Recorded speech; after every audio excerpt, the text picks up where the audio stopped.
to recognize tonight is not here, but I felt it was important to make public comment. As you drive by the elementary school, the first thing you see when you drive by is the historic painted sign that is out front. It's been something that has been an item of discussion for many years on what to do with that sign, restore it, replace it, etc. And we actually had a community member and a parent, Mr. Makovich, step up, say that he had some experience and expertise in restorations like that, and he wanted to volunteer this time. So if, when you're passing on Exeter Road, take a safe glance over at the sign, or maybe go to the elementary school, you can slowly roll past it. The sign looks great. It's going to go along with a lot of the other facilities projects that we've done, and be something that will further create a welcoming entrance at our elementary school. So I just wanted to say thank you to Mr. Makovich. Yes, thank you, Mr. Makovich. Appreciate that. All right. And the second recognition that we have tonight is for the Honor Society of American Veterans. It's the Pillar in the Community Award recipient. So Mr. and Mrs. Fedelieri, if you want to come up and lead this recognition.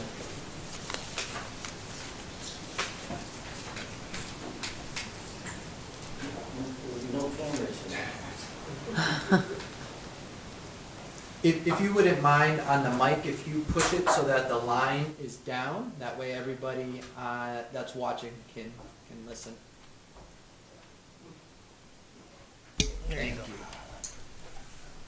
you. My name's Ken Lewis. I'm the Grand Chef de Gare of the 40 and 8. It's an organization, a veterans organization. It was originally founded by the American Legion in 1920 as an honor society. Some of the things we dedicate ourselves to are children and youth, veterans in the communities, among other things. The 40 and 8 is an organization. The name is actually La Société 40 and 8, which stands for 40 men or 8 horses. It was established because of the boxcars during World War I that the troops were transported in France. They had a notation on the side that said 40/8, 40 men or 8 horses. Often, men would get on a car that had just transported horses. It was not a pleasant experience, and basically, the men wanted to remember everything about the war, and that's why they chose that. All of the things involved in the organization are based on the names for train conductors, train stations, train managers, and the whole organization was set up that way. We every year have a Pillar in the Community Service Award, and I'd like Paul to read that for. Oh, shoot. Hold on a second. I require these now. First of all, before we begin with the award, Megan Grogan, if you would stand up, please, here. And Megan Grogan, about 10 years ago, came to me with the American Legion here in town, and she wanted to teach her students what Memorial Day was all about, and about decorating the graves of the veterans that served from the Civil War on, but now, you know, it goes from the Revolutionary War that we recognize all of the veterans in town. There's over 425. We try to keep count, but we never have an accurate count, but it's over 425 geraniums that they grow in the FFA, and the students plant the geranium at the veterans' grave. And without teachers like this teaching the students what veterans have done over the years for the freedoms that we have today, that gets lost in society from time to time. But it's great to have somebody like her. She was recognized with the an Americanism Award about 5 years ago from the American Legion as well, for what she has been doing. And anyway, we have the Honor Society of American Veterans, Connecticut, 2024 Pillar in the Community Service Award to Megan Grogan. The Pillar in the Community Service Award recognizes efforts made by a Connecticut resident for his or her dedication to preserving Connecticut's veterans and their families. It's our honor to recognize Mrs. Megan Grogan for educating the youth of Lebanon and keeping sacred the honor of all American veterans throughout the year, especially on Memorial Day. Thank you. Signed by the Chef de Gare Ken Lewis and W. Fraser Brindley, the correspondent. Congratulations. Let's get a picture. Get in the picture.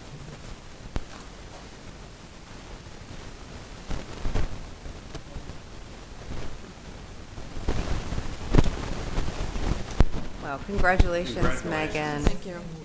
It's wonderful.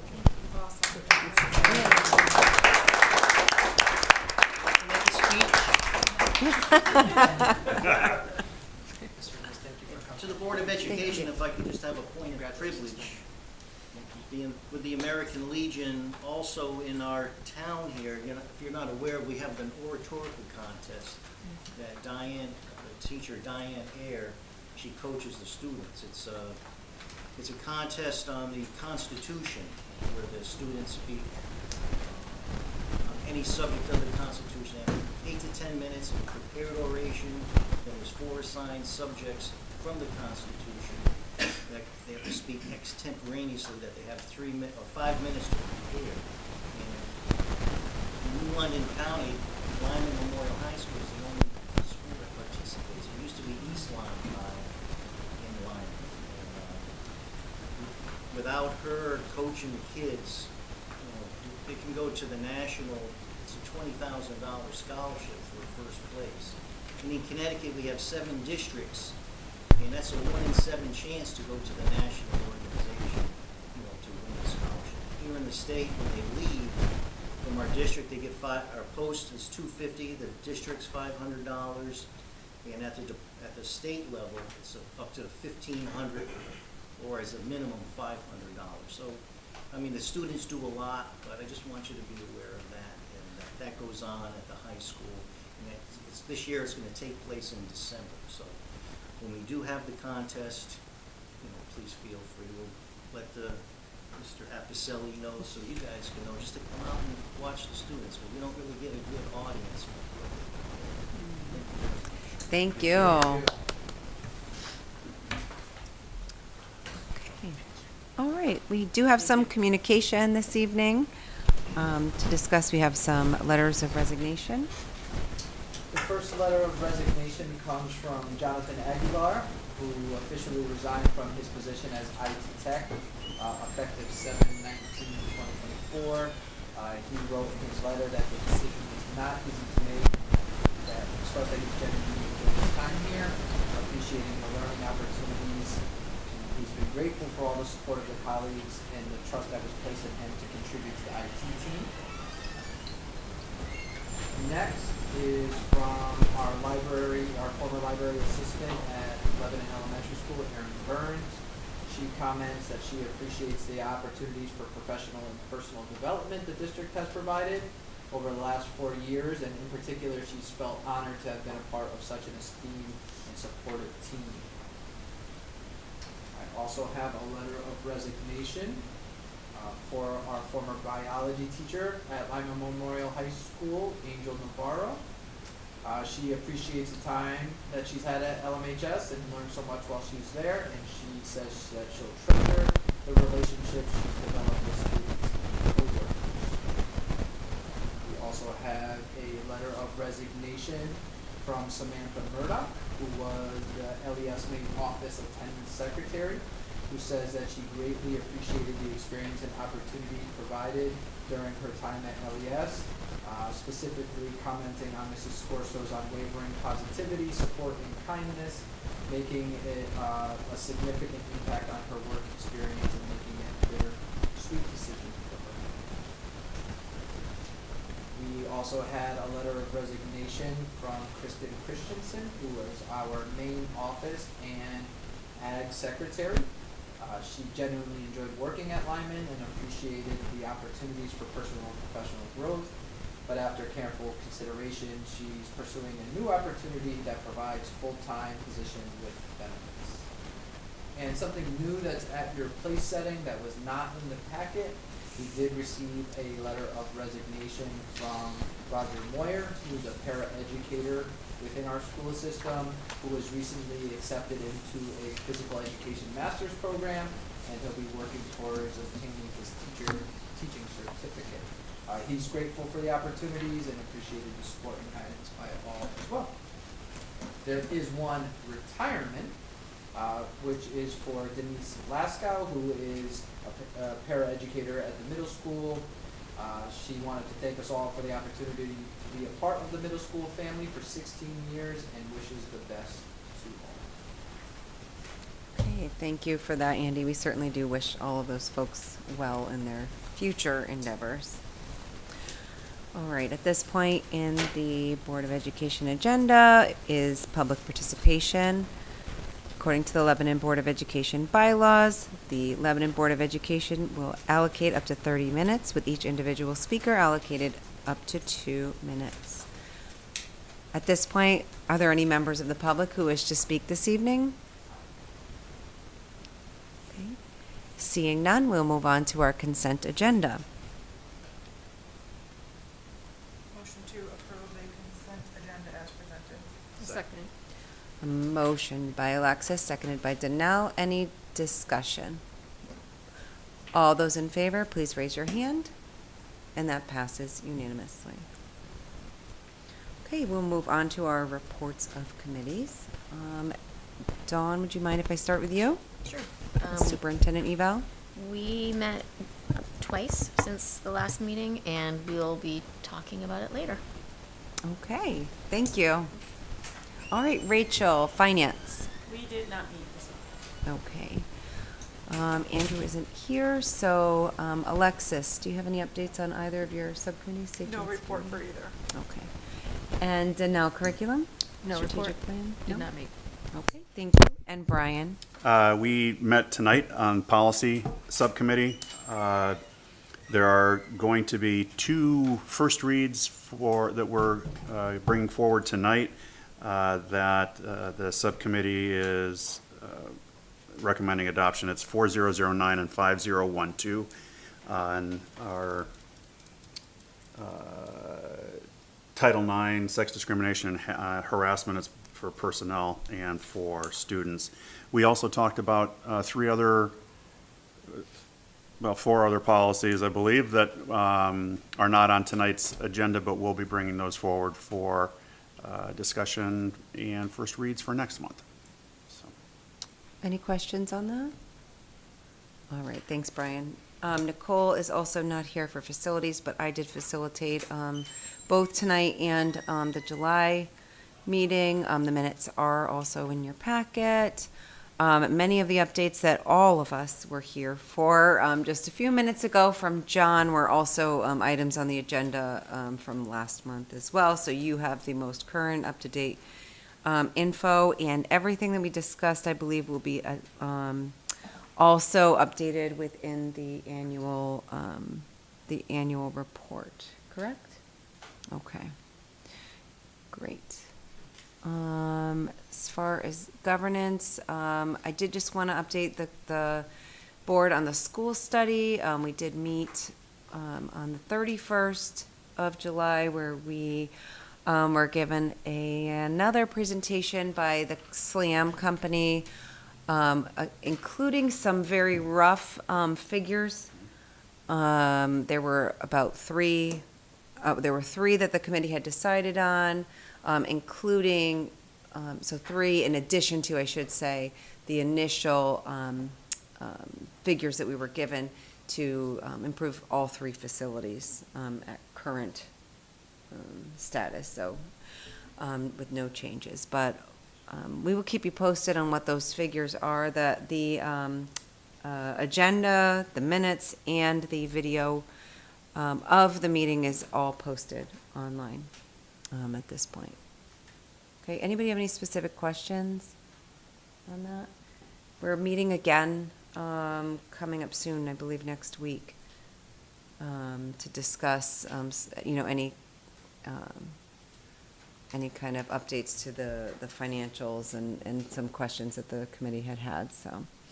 If you have any questions for that subcommittee, please let me know. We're happy to ask them throughout the meeting.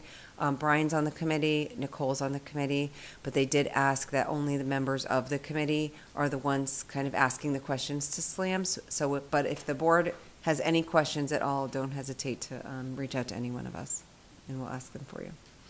Okay? Any questions on that? All right. We'll move on to the report of the superintendent.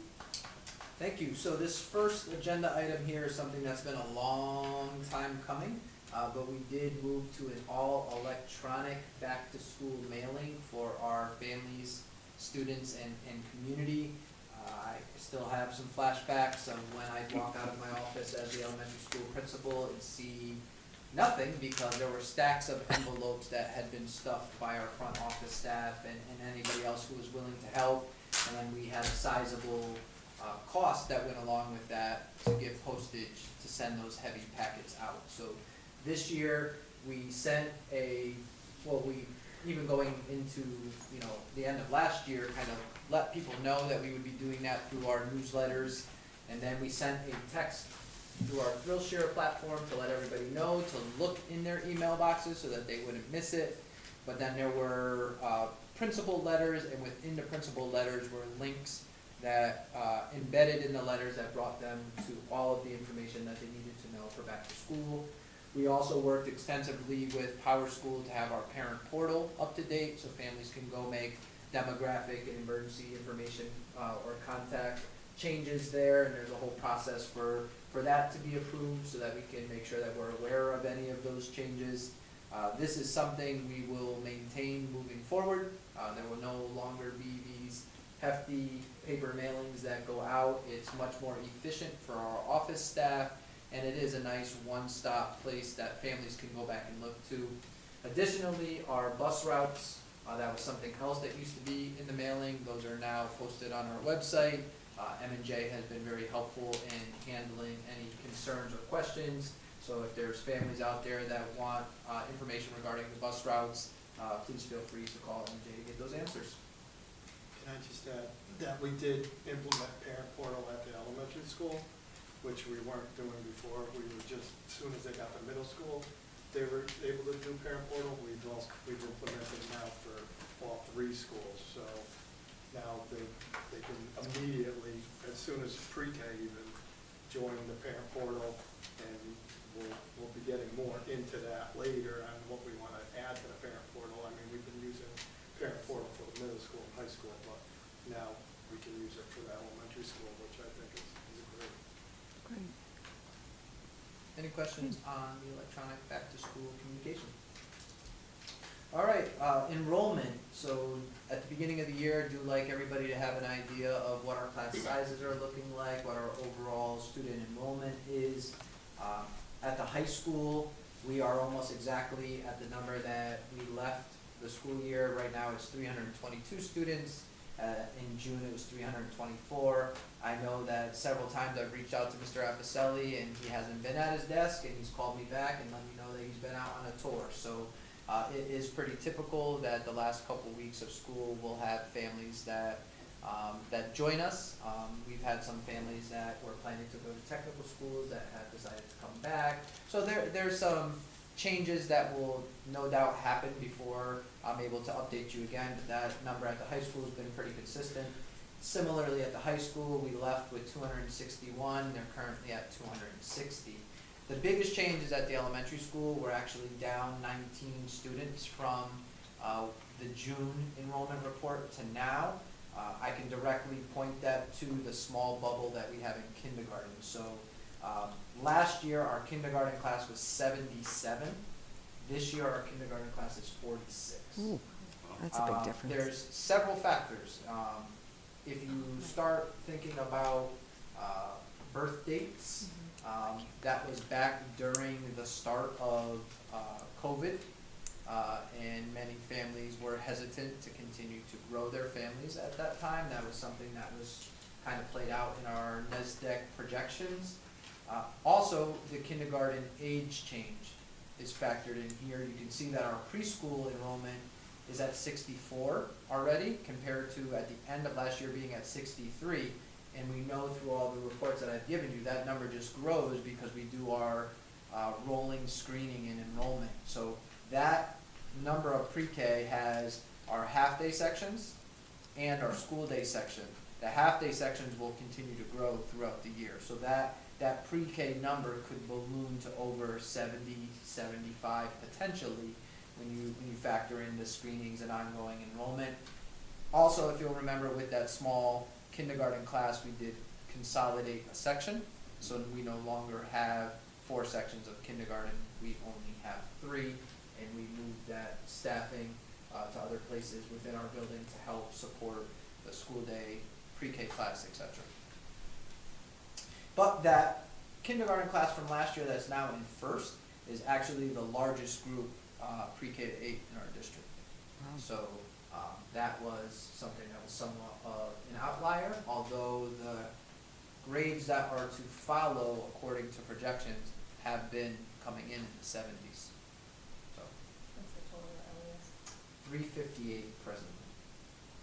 So our total as a district is 940 compared to last year ending 962.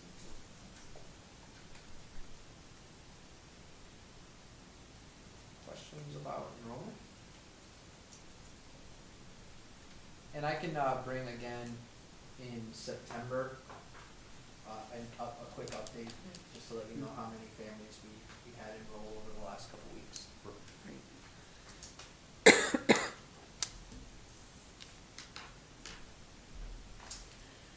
Okay, staffing update. So this summer, and I guess you could even go into late spring, we had a total of 25 positions that we needed to fill, either through resignation, retirement, etc. 9 of those were certified positions, 16 were non-certified or unaffiliated. We are, at this point, we've filled 19 of those 25.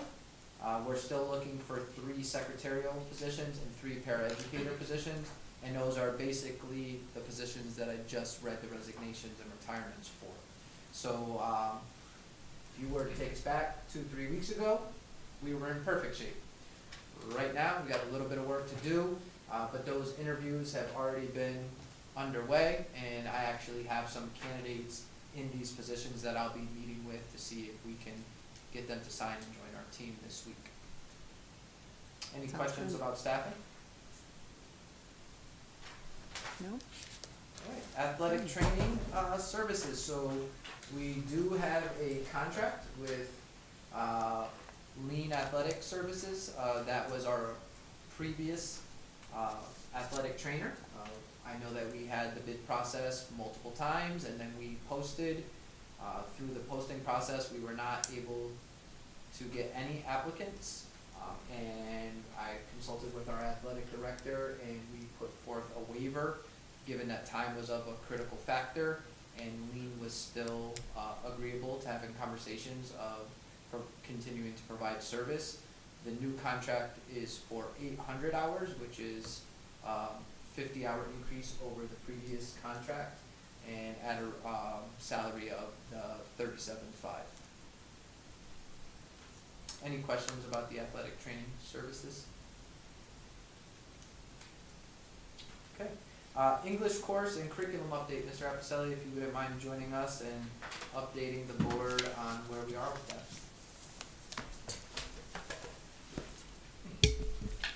Sure. Hello, everybody. Hi. I'm feeling very relaxed right now in terms of, like the shorts and the, it's a little bit of a different look, I'm sure, but. It's just fine. It's August. You're good to go. I do want you to know, we have ordered the books for the classes that are starting.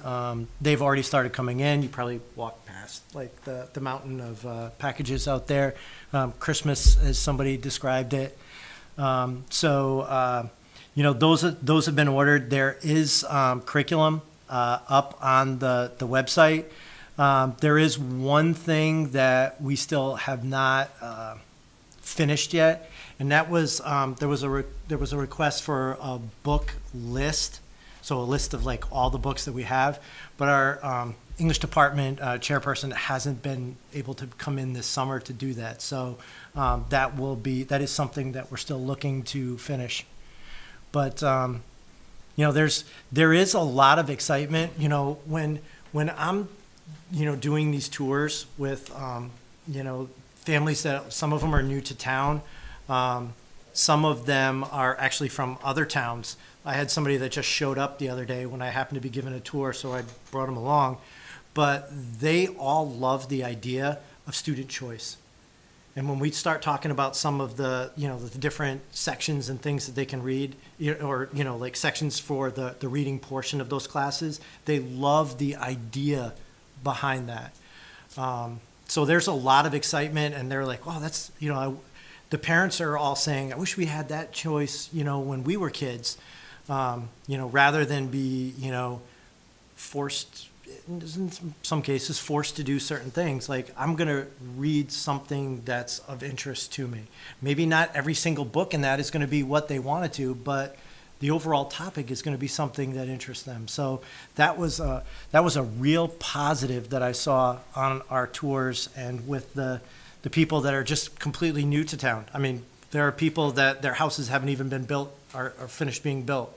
So Thanks, Jay. I know that the priority was definitely to finalize the curriculum documents, have that squared away, have the text obviously in hand and ready to go. We will get to that list as soon as possible, and if there's anything else that the board would like to see in terms of an update, whether it goes to the curriculum subcommittee or if it comes back to the full board, just let us know. One thing I was going to ask you, I thought about it as you were talking about student choice. It might be nice for the board to see, come the end of the semester, hear from a student or two, on how.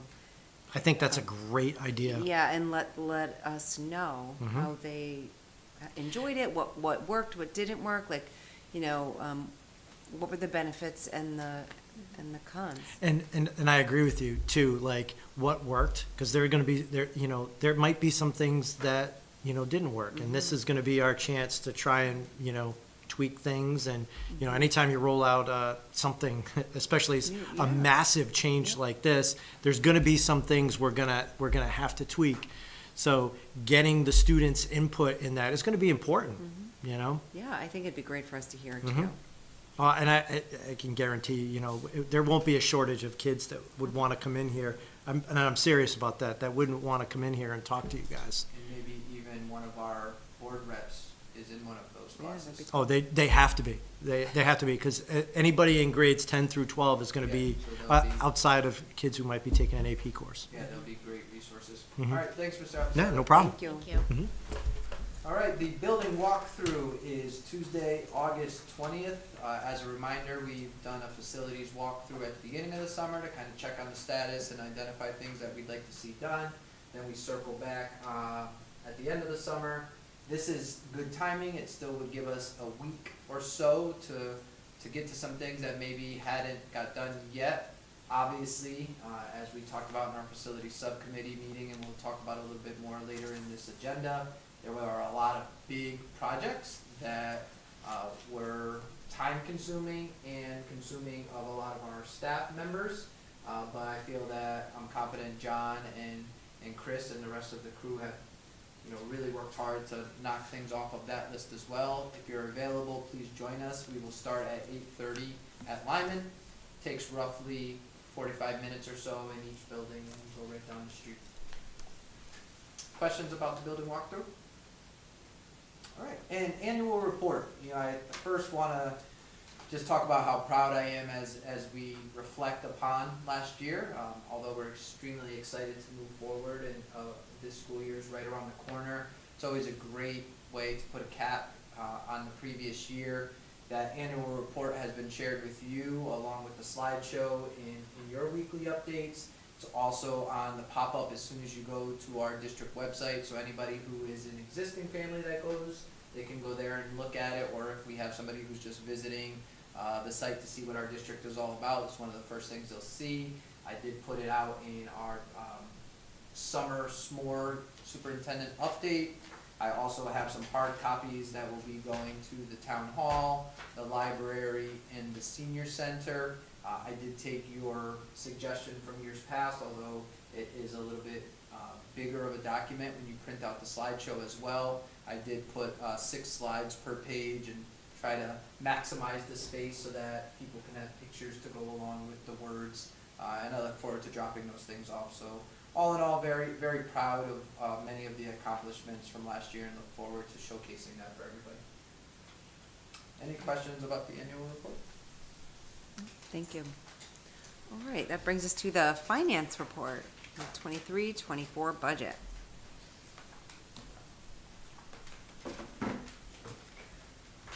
Coming to a close, right, Martha? That's what we're hoping.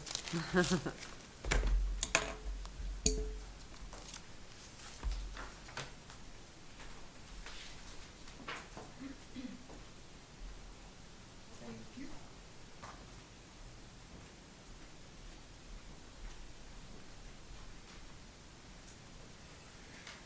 Okay, so 23, 24, we are putting it to bed, so to speak.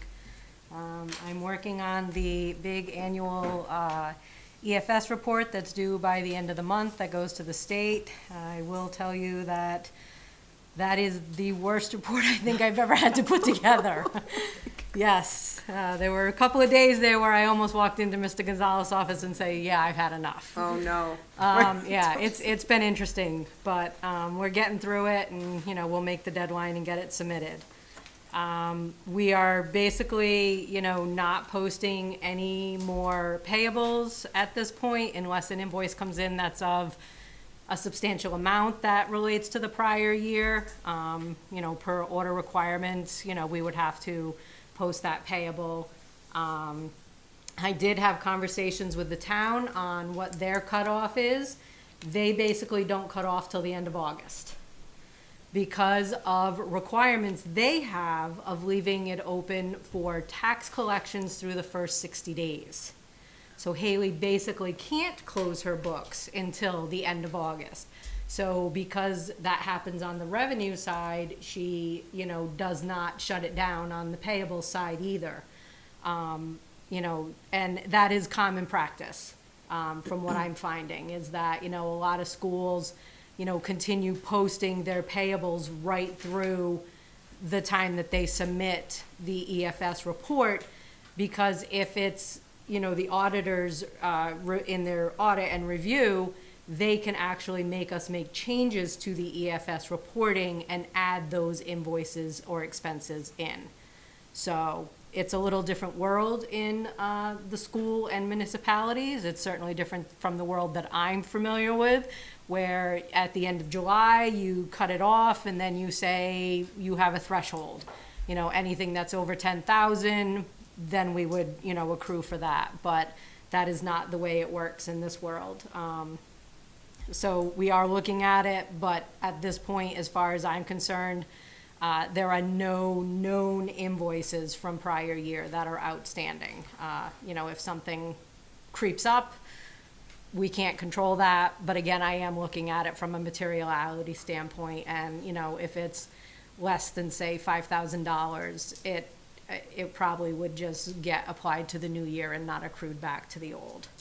So with that being said, it looks like we would be finishing the year with about $130,000 surplus, which is certainly a little higher than what I was anticipating. And I have listed out some factors that contributed to the fact that it is coming in a little higher than, what we were originally thinking.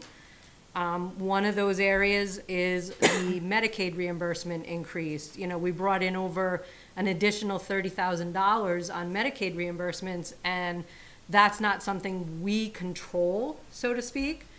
And there was a change in the process this year. After having numerous conversations with Dawn, in charge of pupil services, to get a better understanding of how the process works and how we even get those reimbursements.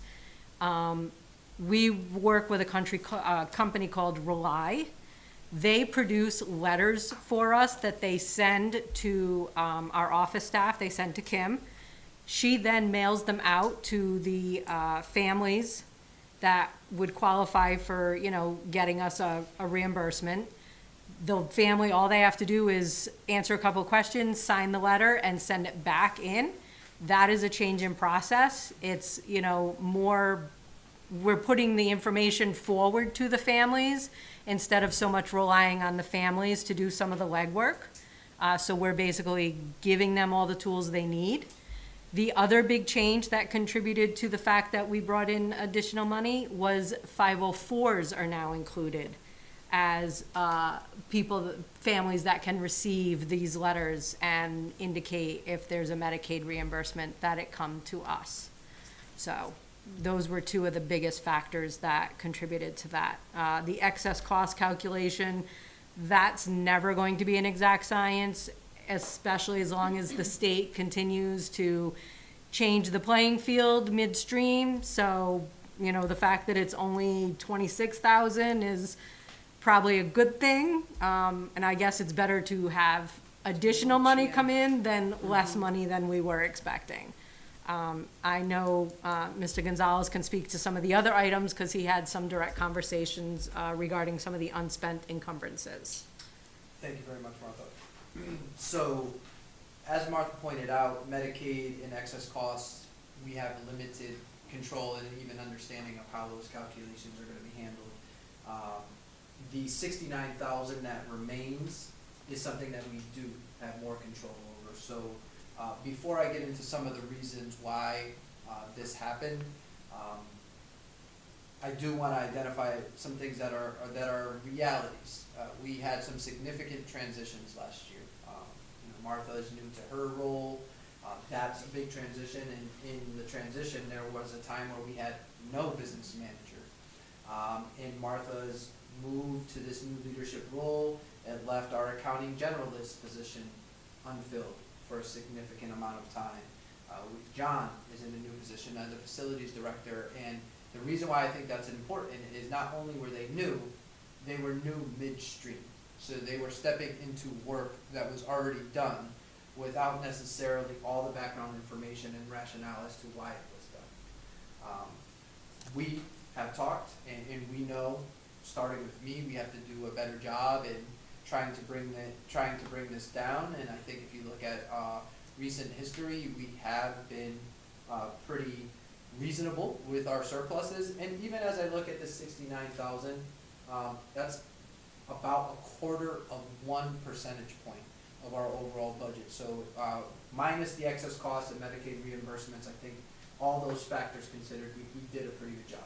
That being said, the New England Center for Hearing Rehab was something that we had planned for a certain number of evaluations to be done.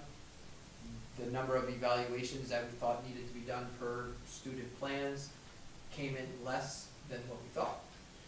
So that accounted for roughly $7,000. The Savino transportation, they only billed for the amount of days that the transportation ran. So if a student was sick, did not come to school for whatever reason, they did not bill us.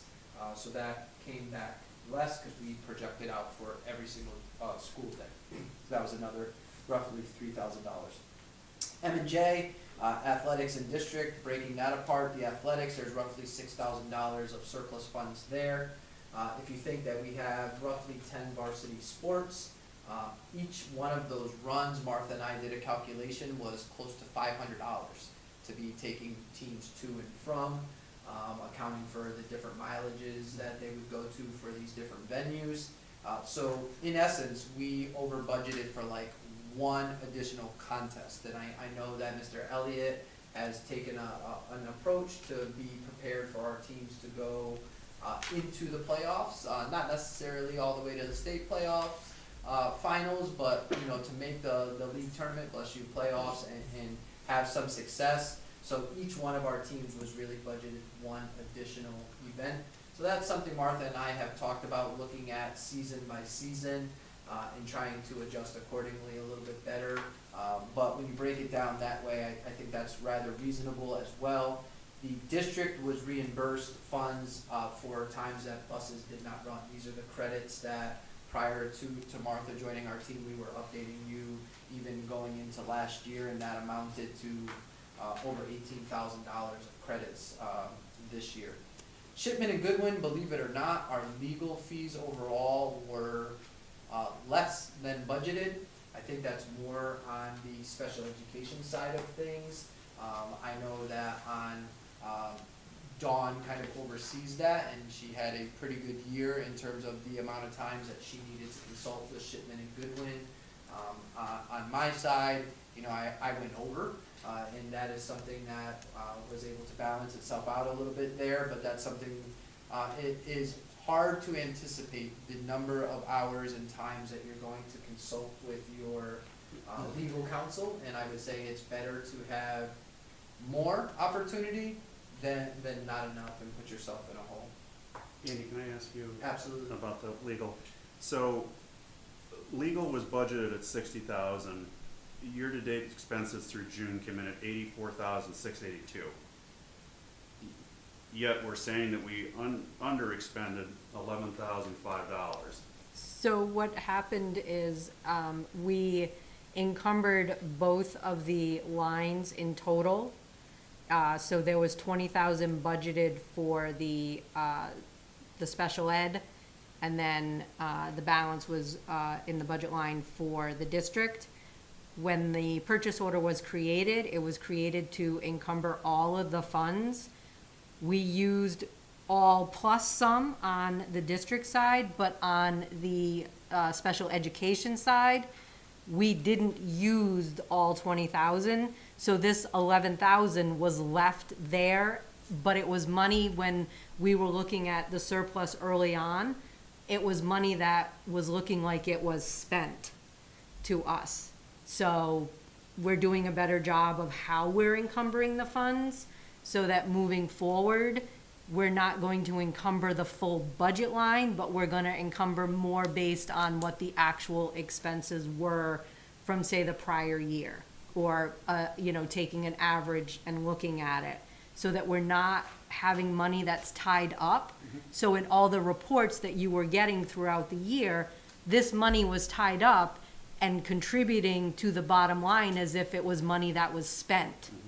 So yes, in total, we went over because the district side went over, but this 11,000 made that overage even more until we released it. So and I appreciate the explanation, thank you, Martha. My only issue or concern with it is that we're saying that we've got an $11,000 almost credit coming back. We thought we encumbered, we didn't encumber. Yet we're 24,682 over what we actually budgeted. As an accountant, that's a disconnect for me. It is, and that so it sends off all kinds of. It was a disconnect for me as well.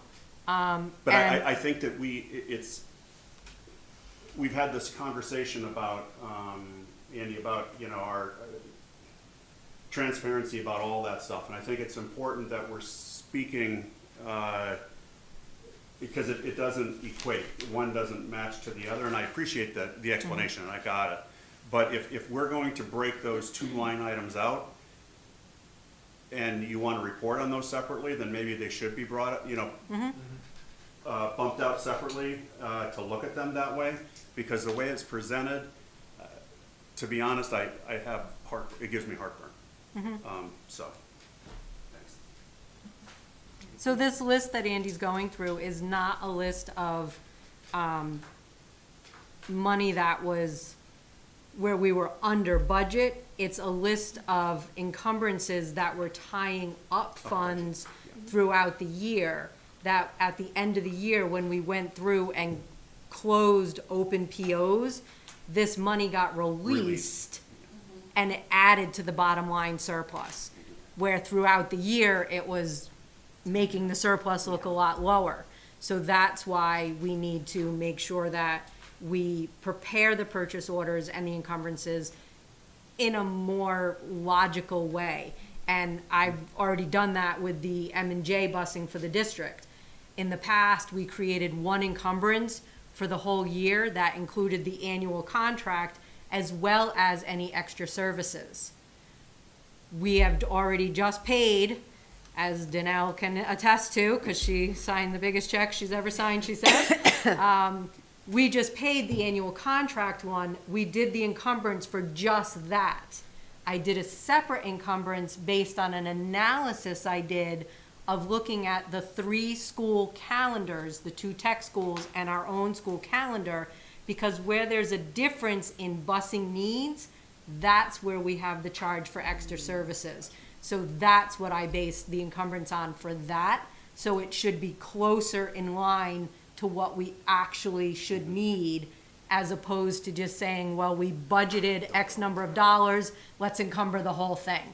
That's not giving anybody an accurate picture of where we're really at. So that's the process we're cleaning up. And further, Martha and I have had conversations about the processes that we go through as a district to prevent this from happening again. And she's already been scheduling meetings with the principals, and the principals have already been scheduling meetings with their secretarial staff and ultimately with the department heads, so that we have a better handle on, okay, we see you encumbered this. When are you spending it?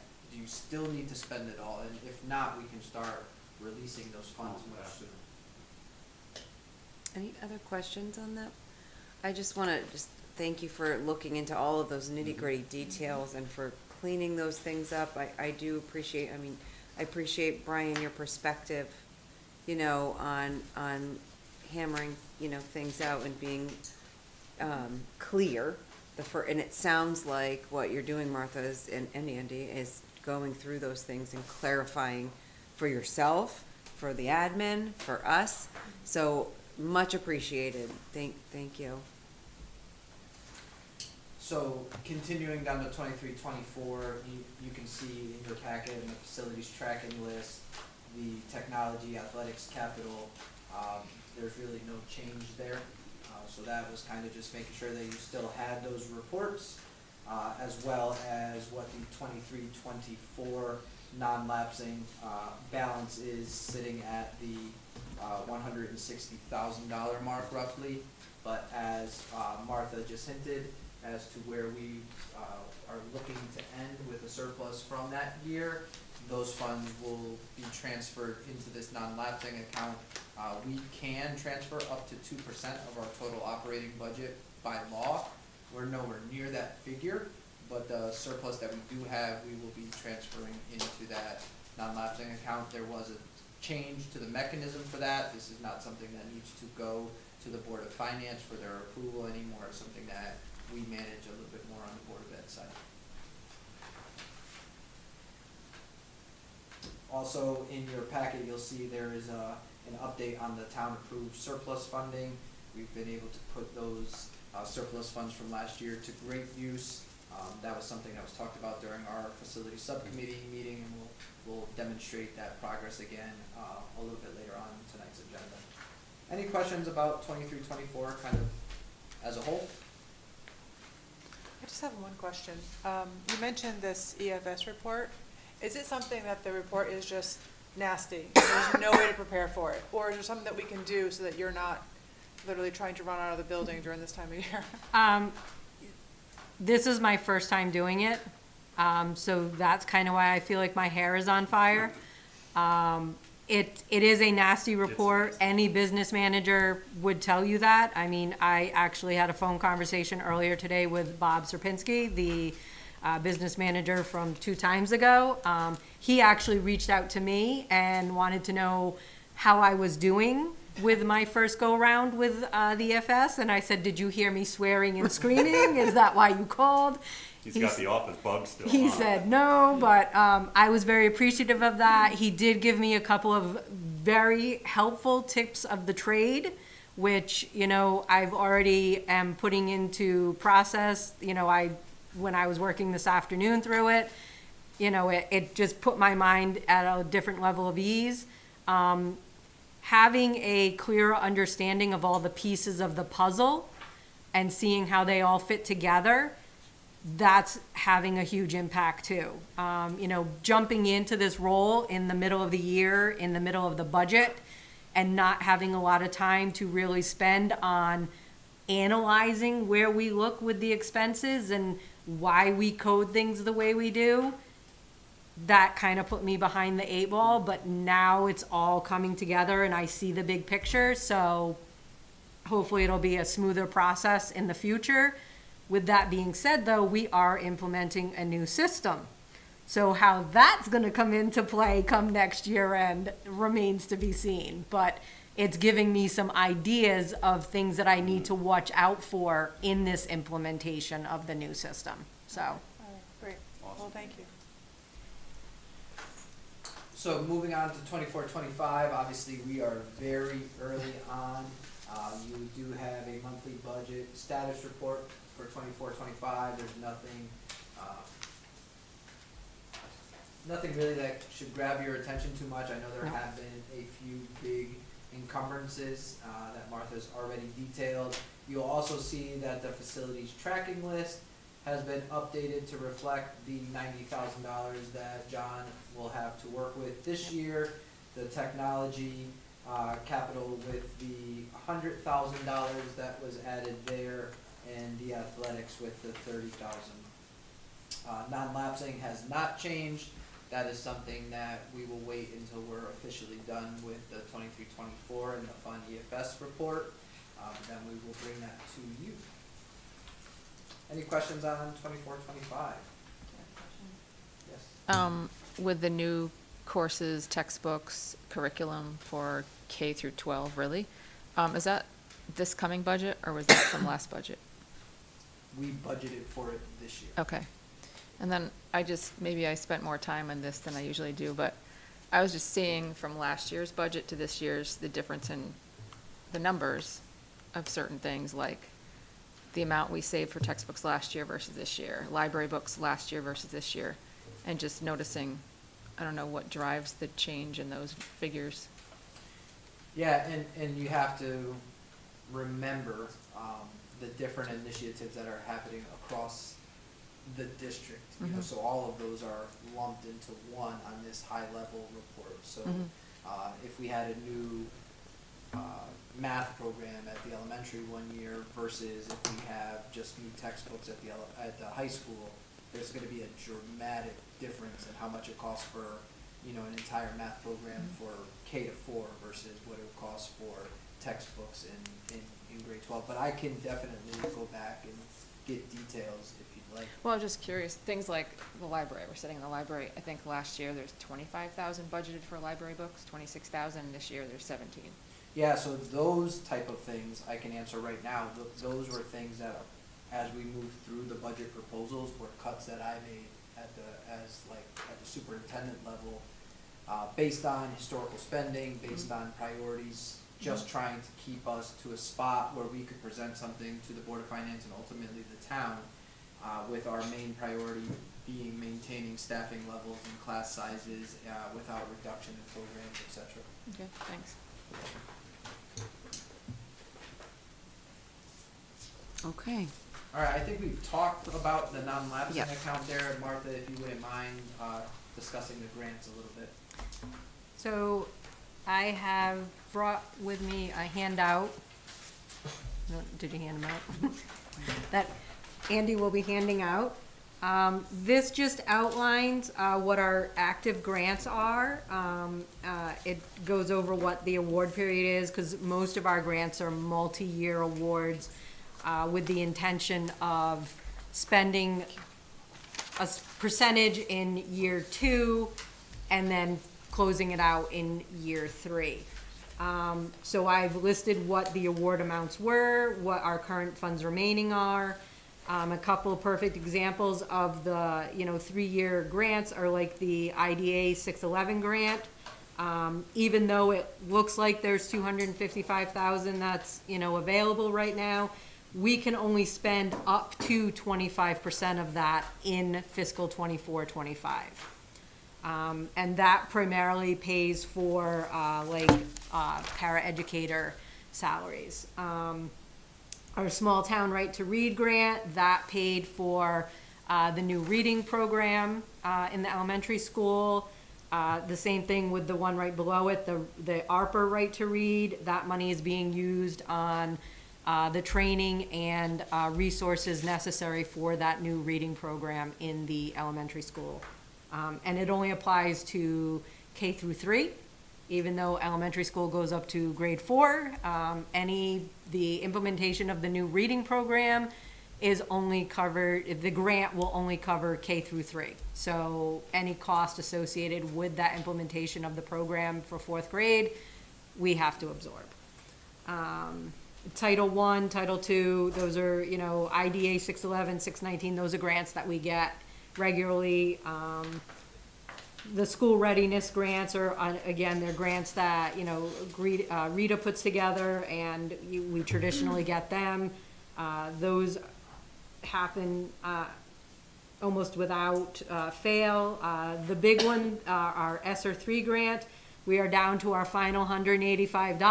Woohoo! That will be expensed here very shortly, and that grant will be closed out. I would point out that some of the ESSER funding was used to help with some technology upgrades at the elementary school. Our school mental health specialist, we had that small little amount remaining from the first year, which we just found out we can actually carry that $700 into this year and still expense it on the salary for the person in the position, along with the $77,000 that is the award for this year. ASTE grants are the difference between the prior year allotment and the new school year's allotment, and you'll notice that the ASTE for 24-25 is substantially increased. The difference that is to be used for educational purposes that does not go to the town, this is money that we get, it's up to $90,000, and I have asked 3 different people if there's a mistake or if there's something wrong with the numbers, and so far I'm being told no, that those are the numbers. So that's what we're going with. The last one on the list there, in the top section, that IT grant is the one that we had told you about at the end of last fiscal year that we received. That has to be expensed by December, and I know that Jox is working with a company and getting the quotes that are necessary for making sure that happens. We have some grants that are in process, which means we haven't gotten the award letters yet. There's still maybe some documentation or paperwork that's still being completed. This is really helpful. Yeah. Thank you. Thanks for Yep. making this. That's awesome. All right, that does it for our business report. Thank you, Martha. Thank you. Yep. John, before you come up, I know that everyone that is around the table was also around the table when Yes. we did this at Yes. the facilities subcommittee. I'll just do kind of a high level. I don't think we need to go through the entire PowerPoint. Everything that you've seen in the PowerPoint will be something that will be infused into next year's annual report. It was a monumental summer, a lot of big projects that took place. The asbestos abatement will be finished at the middle school this summer. We were able to use town surplus funds and are replacing the gym floor. That is coming right down to the wire, but that will be ready for the start of students when they return at the end of this month. We were able to get going on the capital projects for the 24-25 year and refinish and restore the middle school gym floor. So it definitely, there's been a lot that have been done, and we do have that slideshow that was shared with you, and thanks to John and his team for all of those works. Any questions about the project updates? Andy, I just wanted to say, and John, the team really rocked it, this summer as far as juggling all these big projects. So just from my Yeah. standpoint, I just want Great to say job. thank you Oh, and sorry. nice cat wrangling. Well done. Thank you for saying that, Brian. I was actually thinking that after the facilities subcommittee, I know you're not done yet, Andy, but, I mean, the very first summer that you've been the director, we have a brand-new maintenance, Chris, right? I mean, I've just heard wonderful things about the whole team, so thank you for that. Thanks for leading them and guiding them through this transition. I mean, I feel like we've gotten more work done and more projects started, completed, than we have in a really long time, so. Please pass along our Yes. appreciation to all of them. And not to be outdone, I know we spent a lot of time in our facilities meeting, as we should, talking about facilities projects, but Jacques, I know, has been extremely busy with his small but mighty team as well, doing district projects on the tech side, so I've asked him to share with you just an example of some of the things that will be new and different for our staff and students come this year, as well as just some of the ongoing maintenance that's been done. Jacques? Thank you. Well, I won't bore you with everything that we do, otherwise it would take way too long, but, a couple of people are already stealing my thunder, but parent portal was a huge thing, and I think the parents are gonna love it and whatnot, so that was one thing that we had already talked about. And then Martha mentioned we used some ESSER funds to try to catch up. We did buy, and we used it for the elementary school for a reading program. So we were able to rewrite the grant for that purpose. We were able to get 20 desktops, 20 laptops, and 14 smart boards, which we've already started implementing. John and his team have been they did 8 smart displays yesterday, I think, and we'll finishing them up this week. So that's been a huge project at the elementary school. So, I mean, the elementary school should be in very good shape this year. We also, I'm just bringing out the new stuff. We did install Wi-Fi at the soccer field. We were having issues they wanted to use an iPad to collect the fees, door fees, or whatever you call them, for the sporting events, and for actually, hopefully, streaming games and whatnot. So we did install Wi-Fi on the soccer field over by the benches, or the bleachers. And Martha also mentioned the PEG PISHA grant, and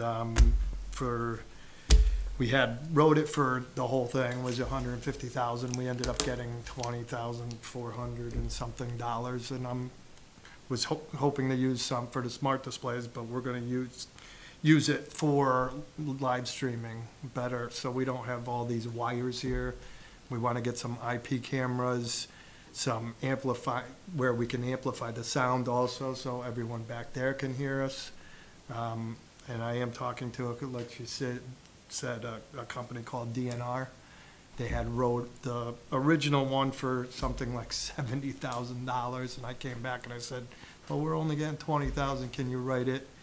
Can you get it down a little bit? So we did get a quote for 30,000, which I feel comfortable with, and it's giving me 2 cameras, drop-down microphones, the amplified sound that I was talking about, so when you do talk, we can hear you back there. So that's one thing I'm very excited to do. And one other project that you guys already know that we're working on is the fiber line to the elementary school, which would be able to deliver us at 1,000 megabits per second. We did run into, I wouldn't say it's not an issue, but we have to get a permit for one pole. The one pole that's on the elementary school, Crown Castle does not have permission yet to use, so they have to go through the process of talking to Frontier and putting in the applications. They've done all that, so we're hoping, we're not gonna have it by the beginning of the school, obviously, but we're hoping before Christmas to have that done. So I've been working with I don't know if we had we signed a contract with CEN/Crown Castle, who does the fiber optics on this street, and they do it at the town hall now also. So hopefully we can get that done and have better speeds at the elementary school. That's all I have for new initiatives. I have a list of everything else that we do on a normal basis for the Chromebooks and whatnot. Thanks, Jacques. Thank you. Yeah, thank you. Thanks very much. Okay, that brings us to new business. We do have a couple of policies on the agenda for first read. Did you want to talk about those or speak to those, Brian? Basically, we've got two, policy 4009 and 5012. Sex discrimination, sex-based harassment. Both of these policies were updated significantly. We probably have to change the red toner, I think Chelsea does, after printing out a couple of these, because there was some pretty significant changes that came down federally. So we're recommending that we go with the Shipman proposed changes. And again, this is for first read. So. Yeah, and we did discuss them today, but we Yeah. moved them to first read, not the others, just Correct. because we want to get this in action Yeah, as we want fast to, as possible. we're a little bit, theoretically, we're a little bit late, but they didn't come out until later, so we wanted to make sure we got these on the agenda for tonight so that we could get second read and approval next month, and we'd only have a couple of weeks of gap once school started, so. All right, thanks, Brian. Any questions on that? All right, we'll move on to our action items. Action item number 1, act on the letters of resignation. Move to accept the letters of resignation with regret. Second it. Motion by Alexis, seconded by Danell. Any discussion? All those in favor, please raise your hand. And that passes unanimously. Action item number two, act on the letter of retirement. Make a motion that we accept the letter of retirement with regret and best wishes for their future. Second. Motion by Brian, seconded by Alexis. Any discussion? All those in favor, please raise your hand. And that passes unanimously. Action item number 3, act on the 24-25 Board of Education goals. Andy would like to speak to this? Yeah, just as a reminder to the board, we had created new goals at our last year's summer retreat and decided that this was a multi-year endeavor, so we did not make any changes to those Board of Ed goals. It's just a simple changing the date, but we have formalized this process in the past, so I wanted to make sure you had an opportunity to approve those goals again. Great. Is there a motion on the floor? Make a motion that we approve the 24-25 Board of Ed goals. Second. Thanks. Motion by Brian, seconded by Alexis. Any discussion? All those in favor, please raise your hand. And that passes unanimously. Action item number 4, act on the 24-25 CABE membership. Andy, can you speak to the dollar figure on that? Sure. The district membership dues for July 1, 2024 through June 30th, 2025, $5,831. That, if you'd like me to, provides us with benefits from their advocacy efforts, board professional development, legal services, support with media relations, negotiation service, policy service, access to their publications such as the CABE Journal, the Education Law Summary, etc., search services should our board need them, etc. Awesome. Is there a motion on the floor? Motion to act on the 24-25 CAPE membership. Motion by Alexis. Is there a second? I'll second it. Okay, seconded by Dawn. Talk about it. Any discussion? I just have I guess a general question. I know that we got, if I remember correctly, we got a discounted rate for a while. Mm-hmm, the first year. Yeah. And it's just, again, it's a generic question. Do you feel, Andy, that we get $6,000 worth of use from the CAVE membership? It's a good question. I think it is something that we should definitely evaluate as we budget for next year. We have not done a direct analysis to say like how many times have I reached out to CABE for the free legal advice versus how many times have I gone to Shipman. And this year wasn't a great year because the situations that I was dealing with needed that level of support, so I knew I couldn't go to them. They do provide all of the policy red lines similar to Shipman, and it does provide just a different lens, but we tend to go with Shipman. So I do think it is worth revisiting. Unfortunately, we have not been able to take advantage of a lot of the board professional development pieces, which is a big proponent for why we could and should keep it. So to your point, do I think maybe we got that amount worth last year? Maybe not. So I think we should reevaluate come budget season. I will say, as chair, I am involved in an email thread that goes, with all of the CABE members and board chairs. So if there is something, some type of a topic that a board chair has a question or something that we are going to kind of dip our toe into, or just a question, it's a great resource for me to kind of say, hey, has anybody seen this? Or, hey, how does your district handle this? Something as simple sounding, like setting up the board table, or setting up how your board operates a meeting. Those are questions that are kind of discussed among board chairs, which I find helpful as board chair. Hopefully somebody else will be sitting in the seat come November. Whomever that is will have this access to this.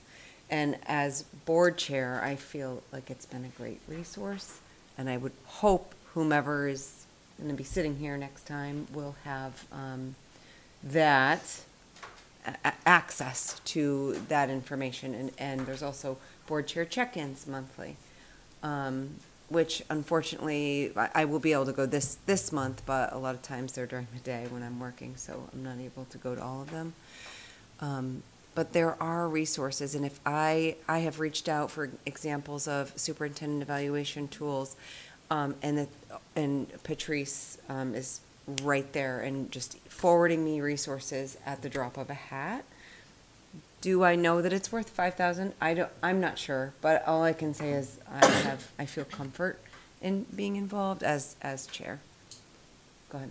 I would say, having that side of it that I'm unaware of, it was very helpful to hear of all of the services and support. And I just wanted to add on that they are extremely responsive and they're very accessible, which is helpful when needed. Again, I did not use them as much as maybe I will this year or I had previously, but they are very accessible and responsive. Oh, yeah. Yeah, Yeah. we're just Yeah, for sure. So what I would definitely like to put it in the budget and have more discussions on it, but in just rough numbers, it's like $500 a month, right? You took $16 a day, and it's times 9 members. But what I would like to say is I think some of our new members could probably use it, but I think that maybe we need a little bit additional training or some tutorials or just some sort of a guide as to when you get onto the site, where do you go, where should I be looking? Because I don't know that our new members or even myself, I go on there, sometimes I'm lost. So I think Yeah, I me might be too. missing out on, if I did have a question, what I'm missing out on the website. So I would like to have some sort of training. Yeah. Or just again, I get lost on, I don't know about anybody else, if you've I do tried to too. get I- on, It's not but easy to and use. you're involved more than I am, so Yeah, sure. It's been I, like it's a little clunky, so maybe just Yard some bullet sale-ish, points yeah. as to where we should be looking would be helpful. Agreed. Great point. That's great feedback. Okay, any further discussion? Okay, all those in favor of approving the 24-25 CABE membership, please raise your hand. And that is Dawn, Rachel, Sarah, Alexis, and Brian. All those opposed? All those abstaining? That's Danell.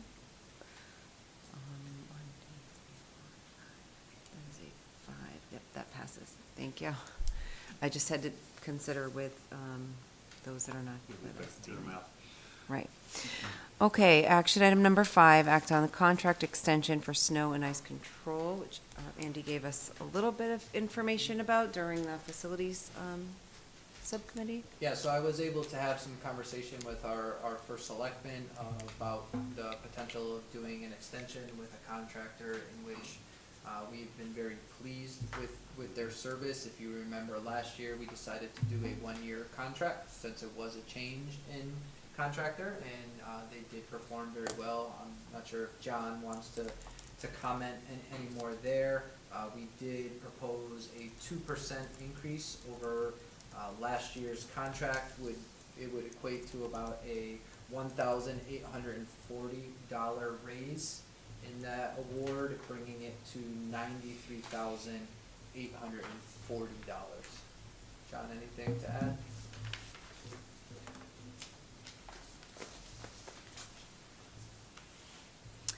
Okay, is there a motion? I on the make a floor? motion that we accept or approve the 1-year extension for a snow and ice removal contract with our current vendor.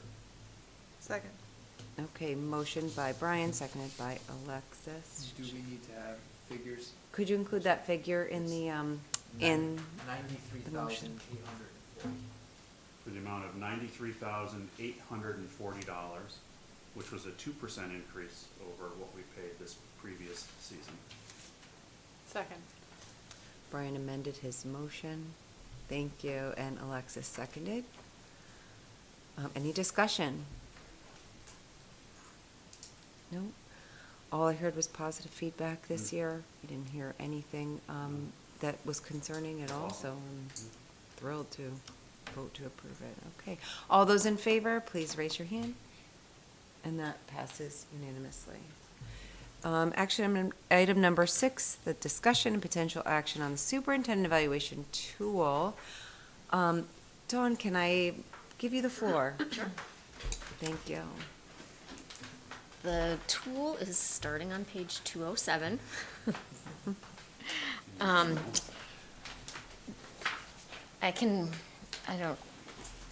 You were here for part of the meeting, but I can tell you how we got to this plan. First, the timeline in action, which is on page 2, is the same process that we followed previously. I just rearranged it so it didn't follow the calendar year, it followed the start to finish. And then the performance standards are updated, as well as the rubrics. We took into consideration feedback about like redundancy and things like that from the board. We also took into consideration, I know Andy enjoyed the use of rubrics. So we looked at a research summary out of the state of Virginia, and out of that, they recommended these 7 standards. And then when I looked at supervaluation tools, which I will tell you are very hard to find, they used different versions, but they'd use like 5 of the same ones and then maybe add an extra one on their own. And then when I compared these 7 to what we previously did, there's nothing that is completely eliminated. Some are combined into one standard. The last standard, which was the labor relations, was condensed and moved into one of the performance standards. So this is what we came up with. This is what we decided to put forward to Andy. I was able to have a conversation with Andy on yesterday morning, to talk to him about how we got to this point. So everything that I just said to you right now is what I shared with him. I also told him I have looked at this document a million times, so please read it like with fresh eyes, because clearly I'm not going to see errors, which he did, and I'm grateful for. So based on our meeting earlier, there are a couple of things he pointed out. Standards, the last 2 standards are numbered incorrectly, so I've already updated those. You mentioned on page, would you like to talk about what you, I'm happy to talk, but you, it's your, okay. Correct me if I get anything incorrect. On page 12, which is, there's reference, 3.4 evaluation, there's reference to SMART goals, and there's updated language that he'd like to replace there. Just adding on to that, just to coincide with the language that's being used in the teacher and leader rubrics that were just recently approved by the state. I think as you're hearing updates from Rita or building principals, it'd be nice to have that alignment and consistent language. Next, on page 14, it's indicant 4.1. There are 3 bullet points as examples, and in order to make it bigger picture, we are removing the first bullet point. Then we had a lot of discussion about standard number 7, which starts on page 23, but keep in mind that also impacts standard number 2. And we realized, or Andy brought to our attention, that it was solely academic focused in student progress and strayed away from our value of the whole student. And so academic is going to be removed. It'll be student progress. On page 24, it starts with the rating. I removed academic from each of those rating factors, and then within the indicants, we'll add something specific to social emotional health as well. That's all I got. Any questions? Did I forget something? No, the last one is an easy one. There was Okay. just reference throughout the plan of the division. Oh, right. And I recommended switching it to the district. I think that's how we refer to our Yeah. schools. I've already done a find and replace, so they should all be gone. Quick. Yep. I have a question. Did this original tool is one that we designed, or is this something that we got from maybe CABE? We did not get it from CABE. Just like this document, I found things from other places and pulled it together. I wonder if CABE does have one. They didn't have one that I sent it to you. a Yeah. specific one for Connecticut? I don't remember seeing that link, which is why I went to other That's okay. states. No, it's okay. Included in that was also the board self-evaluation tool, which I thought was a neat little. Oh, that is right. I do remember seeing that now because we Yeah. talked about a board self-evaluation tool. Mhm. Yep. No, it looks like you did a lot of work. She But- did. Yeah. She But I really did- I borrow from places, I copy and You can paste, which is steal why all you division is want, there, man. I not mean, district. why Reinvent the wheel? But yeah, I was, No, it's still a lot still of a lot work. of work. It's still a lot of It's work, fine. John, so thank you. thanks, but yeah, I should have paid more attention to CABE's. No, it's okay. I I'm mean, just curious. but also, just to reiterate Dawn's point about like not everybody has an evaluation tool that's thorough and provides the feedback that what Andy has always been clear to us about wanting, So I think, Dawn did a nice job. Yes, and that robust feedback, I think, is important, particularly for this superintendent, because he uses it. And I always hope that, Andy, your feedback is as robust to the district administration too, so. thank you. Just a thought, as we hear about this potential CAVE document, we've talked about, monitoring this new one. It might be a nice opportunity to do a little bit of a crosswalk. I'd be glad to do that, Dawn. I know you've done a tremendous amount of work, Thank you. but it'd be interesting I would be to happy see, for you to do it. It'd be interesting to see what they are What they offer. offering. Yeah, I'll send it to you. Just a quick reminder as well is that I know that we talked about this in our last evaluation for our superintendent, we're thinking about, and we were kind of wondering what everyone's thought was, but to have some sort of a document that kind of either we keep giving or it's with you throughout the entire, every month for school year. So Yeah. we can kind of keep up so that you're not digging at mid-year to trying to find items. And I know Andy had some things to share as well. Yeah, so after my meeting with Dawn, I didn't want to get too far ahead of myself, but after the meeting with Dawn, I created a document that has the new indicators and a description of those indicators, and then in the right-hand column has some bulleted items that I've already worked on, kind of time-stamped, so that when you are looking back, you can say, oh, that was in July, I remember that, that was in August, instead of it being like one big dump of all the stuff that's been done. I would be more than happy if the board would like me to periodically print that and bring it to everybody's place setting here. Or I can electronically kind of refresh that and reshare it with you in weekly updates, so whatever the preference. I did want to share, because I was like kicking myself for forgetting about the CABE one. They don't set theirs up as a rubric. And so when I was looking for things, I was specifically looking for rubrics and examples of it. So they do have one that's a little bit more like a rubric for the board's self-evaluation, which I do think that we should talk about as well. But not, this is for the board, not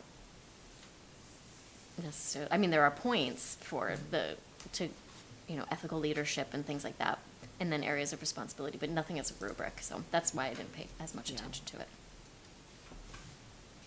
Great. Do you think we should work on the revisions, take a little bit more time with this, or do you think we should act on it tonight? Because I did post it as a potential action. I think we also recognize that, especially since it's the first time we're using it, it's still kind of a work in progress, but we want to make sure that Andy has what we are expecting of him for this year. And based on your feedback, you're comfortable with this, with the edits that we want to make. And so I don't think that we should approve it just yet, because I do think it will be important for everybody to see like the addition of the social and emotional piece. But Andy had mentioned kind of working through it and maybe in October or November bringing it back one more time and making sure that everybody's on the same page. But unless anybody is completely opposed to this, it seems like there's just some minor tweaks that need to happen. Yeah, I'm completely comfortable to work with this new document. I like the format, I like the indicators and everything that's set up there. I feel like I can provide plenty of evidence that is in line with the district work. I do think having the opportunity for board members who weren't here to kind of have a part in the conversation and provide their feedback before we finalize something would be important to me. Yeah, and according to Andy's contract, it has to be mutually agreed upon between us and Andy, so as long as we're all on the same page. Okay, all right. Thanks again for your work on that, Thanks, Val. John. All right, are there any items for next agenda at this point? All right, just always reach out if you have any that you would like to add. If